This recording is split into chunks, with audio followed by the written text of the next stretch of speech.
Hello बच्चों, आज की वीडियो में हम पढ़ेंगे जयशंकर प्रसाद की दूसरी कविता कार्नेलिया का गीत।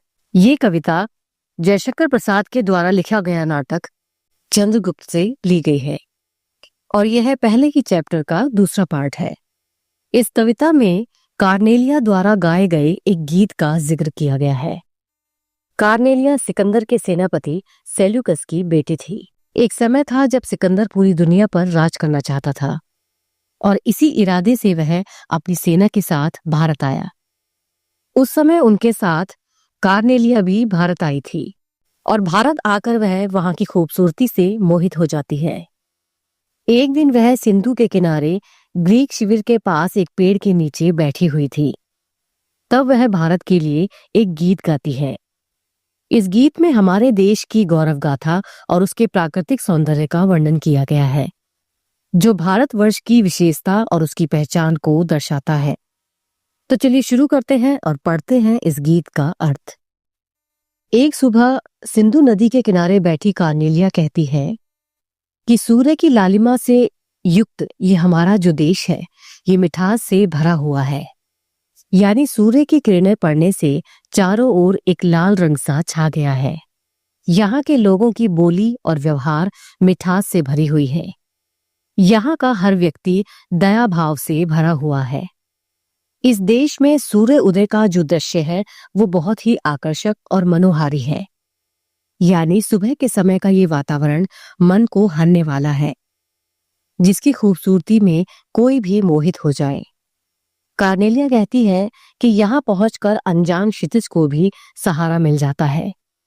दूर का दृश्य देखने पर जहाँ धरती और आकाश मिलते हुए दिखाई देते हैं, उसी को क्षितिज कहा जाता है। उनके कहने का ये अर्थ है कि भारत के लोगों का व्यवहार ऐसा है कि किसी भी अनजान को यहाँ एक अपनेपन का एहसास होता है।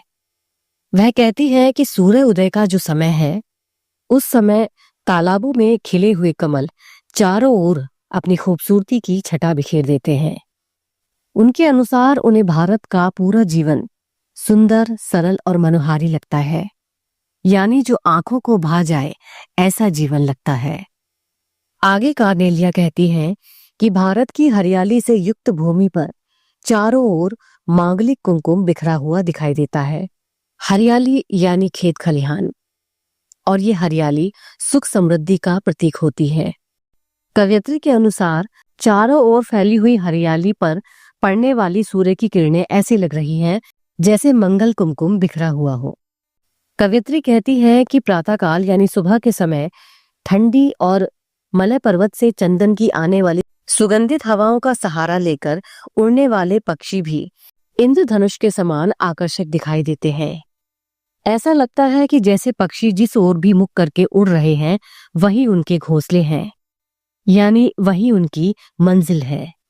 उनके कहने का ये अर्थ है कि ये सभी पक्षी भारत को ही अपना घर मानते हैं और यहाँ उनको आश्रय भी मिलता है।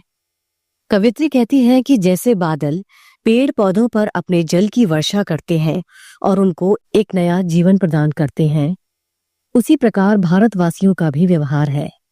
वो किसी के भी दुख को अपना दुख मानते हैं और अपनी आंखों से करुणा रूपी यानी दया रूपी जल बरसाकर निराश और उदास लोगों के मन में एक नई ऊर्जा और एक नया संचार भरते हैं। उनके कहने का ये अर्थ है कि जब कोई व्यक्ति हिम्मत हार जाता है या निराश हो जाता है, तब भारतवासी उस पर दया दिखाकर उसे सहारा देते हैं और उसे आगे बढ़ने की एक नई प्रेरणा देते हैं, जिस प्रकार बादल लोगों को जीने की प्रेरणा देते हैं।